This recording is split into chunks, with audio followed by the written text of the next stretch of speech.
Hey guys, welcome back to Clownfish TV. This is Neon. I am here with Geeky Sparkles. Hello. And it's really interesting to watch the media continue to turn on the Eternals. It is, honestly. They normally would be all about this.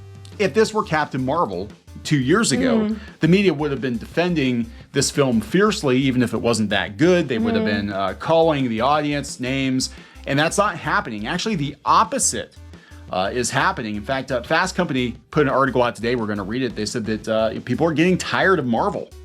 Marvel exhaustion is real, coming from Fast Company. We have an article in Inverse, which Inverse, again, this is a publication I would consider to be pretty progressive, definitely defending diversity and inclusion in Hollywood. And they're even like, you can't, you're able to criticize a movie with a female director fairly. That doesn't make you a Marvel hater or a biget or a racist or a homophobe Here's or the anything. thing that gets me is, I would think as a woman, I'd want to be compared fairly. I don't want you to give me like as pass if something's not good just because I've got boobs. Yeah. I mean, that's actually kind of like, being shitty. It's just, I would want to stand with everybody else. Like when she was up for Nomadland, she stood up with everybody else. And I think this director is very good at some things. I just don't think Marvel was necessarily where she was strong at. It's almost like Disney is looking at like every director and every actor in Hollywood, every director, every actor, and they look at them and they go, will it Marvel? Will this person Marvel? Where are we going to put them? Where are we going to plug them into the Really, MCU? I think they're looking at a lot of people now and they'll be like, well, there's diversity and inclusion. That person's kind of chubby, looks like could be a superhero. Will he Marvel? I don't know. Will she Marvel? Well, she's a director. She didn't Marvel very well because it didn't do very well. Obviously, critical score, terrible. The audience score starting to drop a little bit. It was locked for the longest time. It was like at 81, but the numbers didn't change. And then of course, again, it's Rotten Tomatoes. So take it with a big grain of salt because it's all over the damn place, and it's so easy to cheat on the audience score. For all the yelling about review bombing, there is just as much review boosting as there is review bombing. You can review bomb it both ways. It's just, just real quick, before we get into it any further, I'm looking at the titles of some of these upcoming movies, and there's a story here. Okay, go ahead. A Piece of Cake, followed by The Diabetes Solution. Oh, okay. Then A Date with Danger. See You Next Christmas, Surviving SuperCon, and That Cold Dead Something. Oh, God. There's a very sad story in here. That's anyway, something. Merry Only Christmas. you would look at this, and that's what you come out with. Yeah, right. So let's talk about the Eternals. Again, the reason we're talking about it so much is because, we love to talk about the Eternals. Well, that really annoys people. It We annoys think that, people. and it makes us laugh, so But why the hell not? Why not? But the thing is that, again, very curious because the media is turning on this movie. We did not expect that. And again, just to reiterate, we haven't seen it. I can't speak as to whether or not it's actually a good movie. We're only going to talk about the media reaction. With what the news is reporting and with the stories that they have, like we've been doing. From mainstream media outlets. If a totals change or something, that's because that they changed in the mainstream, not because we personally have a stake in changing them. Scott Mendelson. Eternals nabs low for Marvel, It is low 71 for million. Marvel. Yeah, so before we get into it any further. Oh, yeah, we didn't do that, huh? We didn't. We did our song and Sorry. dance. Before we get into it any further, please subscribe for more pop culture news, views, and rants. Almost 240,000. We're like a couple dozen away. I almost woohooed early just so I could say premature woohoo, but I didn't. I almost did. I sat here and thought about it. Should I woohoo early so I can say premature woohoo? There might be pills for that. I know there's a lot of guys that suffer from premature woohoo. Anyway, so You're not one of them, don't worry. I have delayed woohoo sometimes. Delayed woohoo? Yeah, because sometimes you're like looking at me like, give a reaction. I'm like, oh, woohoo. Oh, okay, yeah. That's what you're looking for, woohoo. Anyway, they had to adjust the box office, right? It was supposed to do 100 million. And we wound up with 71. Not good for a Marvel movie. Not when Venom 2 is making 90 million. I know, and people are already like, "Wow, it's because it didn't open everywhere." Well, not opening everywhere has nothing to do with the 71 million debut weekend. It's It's domestic box office. Yeah, apples to apples. For Marvel, this was underwhelming. Shang-Chi did better. Venom did better. Some people were saying they saw it and they thought it wasn't that bad, and that's cool. That's fine. You know, if you want to go see it, by all means, go ahead and see it. And if you like it, I am not going to fault you at all for liking it, because I think you're allowed to like things and you're allowed to not like things. I have no problem with it. Everybody's going to be different. What I have a problem with is it's been a long time coming, this film. I mean, they pushed it back a couple times, but it was obvious to so many people that it wasn't going to do us that well because it just was boring. It looked very boring. It was way too many things shoved into that short time frame. And then Disney must have been panicking because they were taking away marketing budgets from other films that were getting ready to release to put it towards this one. And that told me everything I need to know about what's going on, which we said this already before. But I think they are running into the fact that people are just tired of Marvel. Yeah, and that's really interesting to see Fast Company do an article. They're basically like, what went wrong? Why did this movie underperform? Well, I think the reasons I mentioned had a lot to do with it. And they actually spell it out. Yeah, and it's a lot of things that YouTubers like ourselves have been pointing out. Again, this is coming from a mainstream media outlet. I don't think Spider-Man's going to have the trouble. Spider-Man's not going to have any trouble. No, but I'm saying it was Marvel fatigue. It was Marvel fatigue completely. Venom. Yeah. See, so you know, I do think people are tired of it, but they're tired of them trying to turn Marvel to something it's not after it's been built up to be one thing. It's when you go back to what people know and formula, I think it's fine. But I think it's underperforming. It is somewhat of a fatigue, I think, at some point. But that's because most people checked out after Endgame.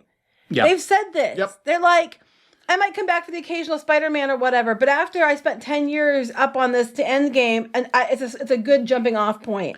And you're not giving me anything that I want to jump back on for. People were invested in those characters. There was a lot of build up with those characters. And, you know, they tuned in for the Disney Plus shows because they had a connection to those characters, to the Avengers.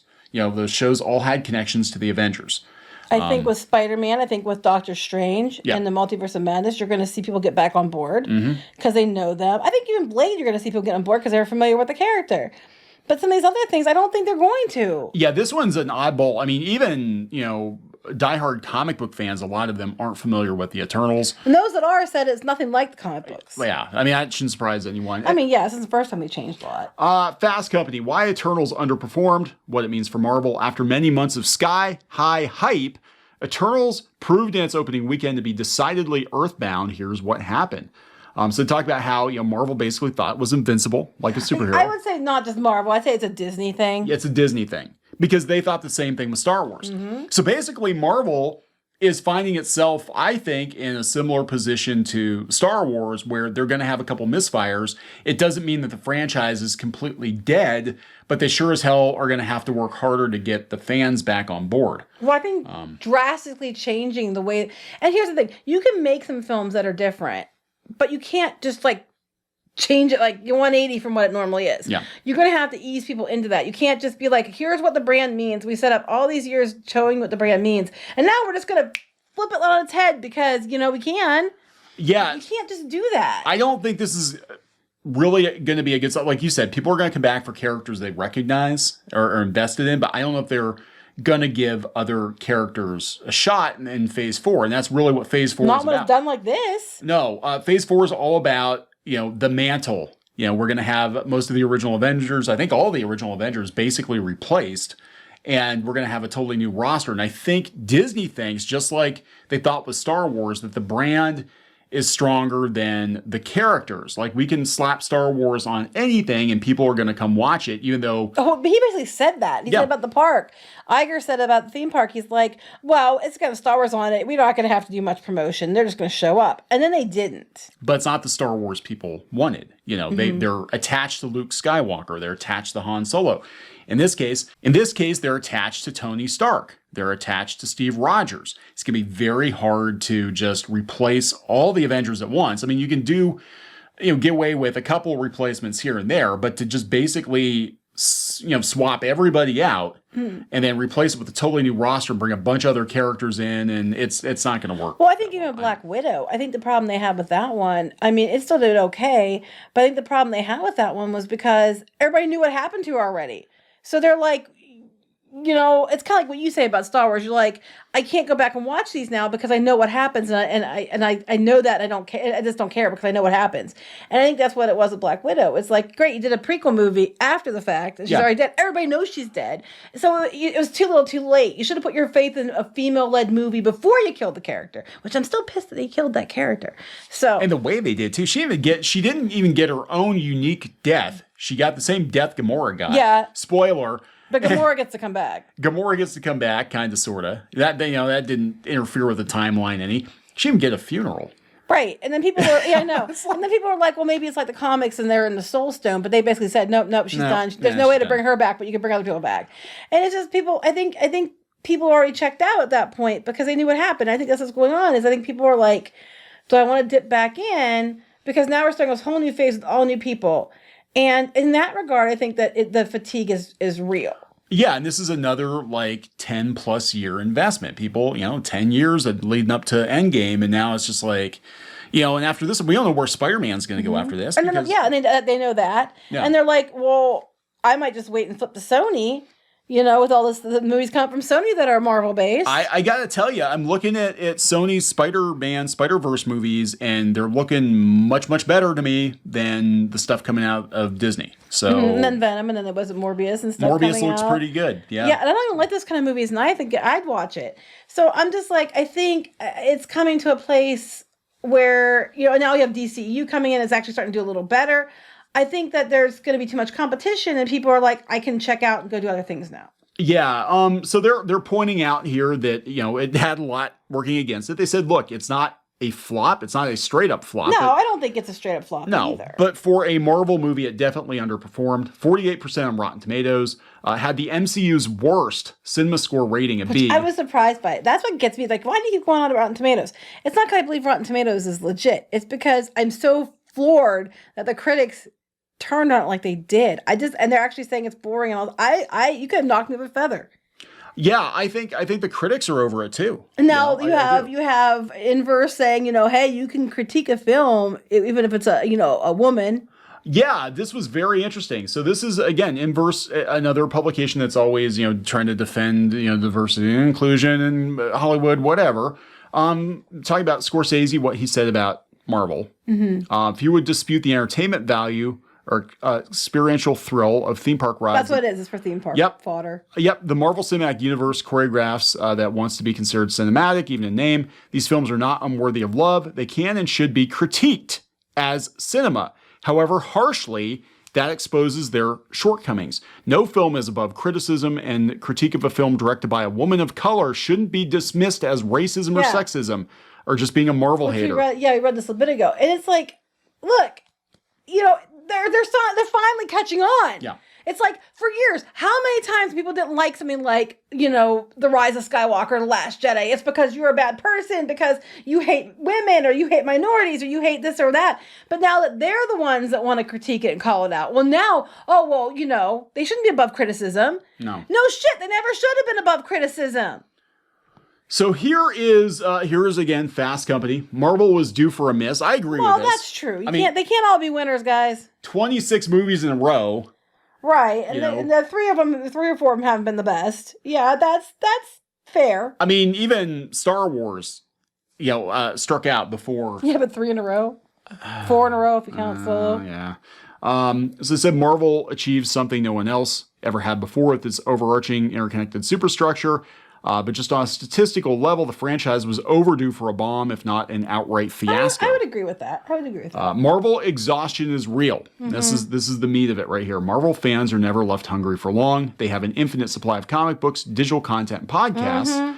Mm-hmm. Lately, videos from us. Yep. Lately, though, that in-between time has shrunk to nearly nothing. That's it. Because now it's like movie, Disney Plus series. Movie, and it's getting Disney worse. Like, remember, you used to get like a Marvel movie once a year, and now it's like 3 times a year there's Marvel movies. Or Disney Plus series, like you said. Yeah, so it's going to be really interesting next Investor Day. Okay. Which is this Friday, by the way. Oh, is that the Investor Day is this Friday. If Bob Chapek is asked about well, Eternals, I don't know if he will, because this one, usually this Pre-recorded. investor day is mostly all pre-recorded stuff. It's mostly that. So next earnings call, Bob Chapek is asked about the Eternals, and is he going to say that it's brand fatigue, that Marvel fatigue is a thing? Well, Iger said it before a couple years ago about Star Wars and Marvel. I think more about Star Wars, but he mentioned it, I think, that about brand fatigue. And then they heard it then, turn tail on that one. Yep. And they were going to take a break from Star Wars, and then they put a bunch of shit out because Baby Yoda was big. He got himself on Time Magazine with Baby Yoda, and then they started cranking more shit out.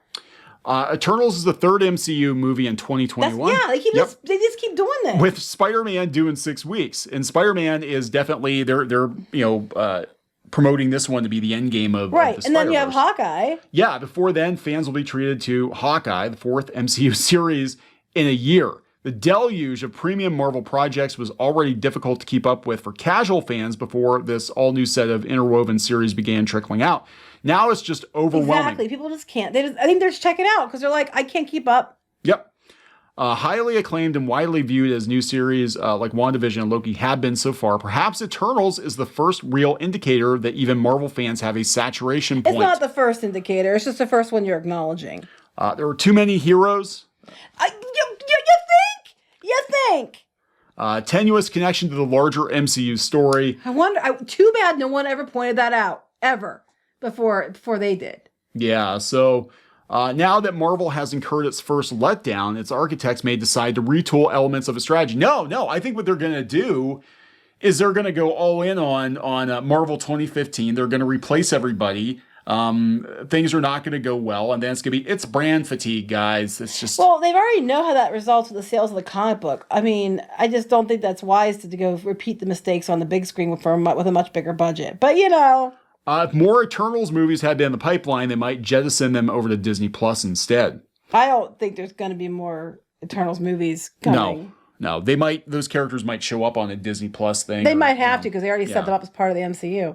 But could this happen to Marvel where, I mean, the movies are still making bank at the box office, but could they pull a Star Wars and be like, let's take the majority of the stories and just make series?